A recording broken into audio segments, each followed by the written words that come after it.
things funny. I shared some of the things I found humorous, and we spent what felt like hours just together, just enjoying each other's company. It wasn't earth-shattering important, and I didn't do anything to make him a better person, but it was nice to have companionship in such an intimate space. When we came back to real life, I was sad our time had ended. Now I was connected to every centaur in the room. It was time to test my theory on the one and only person, Sandy. "You want to give this a try?" I asked. "I think it only works on centaurs and probably only for tonight, but I might be wrong." "Sure," she said. "I can't wait to see what all the fuss is about." I was pretty sure she would want to try. She was always up for learning new things. We kissed and it was really weird. It was like kissing my sister. Ugh. This time there was no spark. I reached out to touch her magic just like I'd done all night and nothing happened. I tried again and still nothing. She was just a normal mage to me.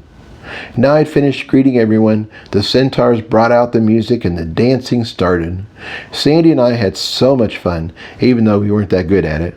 We only had 2 legs after all. The dancing was highly rhythmic with lots of high stepping and Irish step dancing. NL was the first to leave.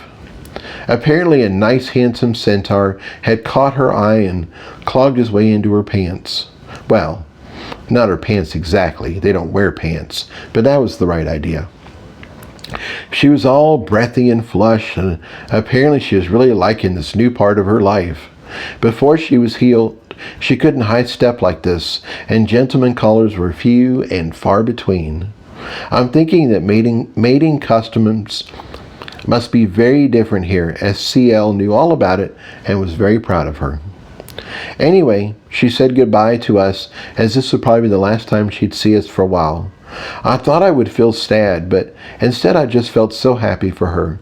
I could still feel her magic, and she was having the time of her life. She was very sure we would meet again, and this was just goodbye for now. We gave her a swat on the rump, which is apparently considered good luck and go get 'em in these situations, and she trotted off. GM was the next to leave. She'd picked out a really big centaur who kind of reminded me of Fabio. Grandma was going to go and get her harlequin romance on. I loved that. But Sandy cried when they said goodbye. I slapped her rump and sent her prancing on her way. I think MM was feeling much more free after facing the storm. He danced with abandon, and all those muscles had the ladies fighting over him. He was going to stay with us, but I told him we would find our way back just fine, go and have lots of fun.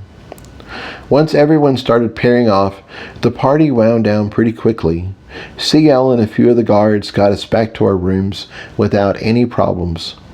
Sandy went to bed, and CL made sure all my clothes were hung up properly. Then we said goodbye, and this time I was the one trying not to cry. CL was my first centaur friend and had been so supportive and wonderful throughout this whole adventure. Finally, there wasn't anything left to say. We hugged, kissed, and he left. Bermuda had been quiet all evening. He'd had a little spot on stage, and I think he thought all the centaurs were coming up there to see him.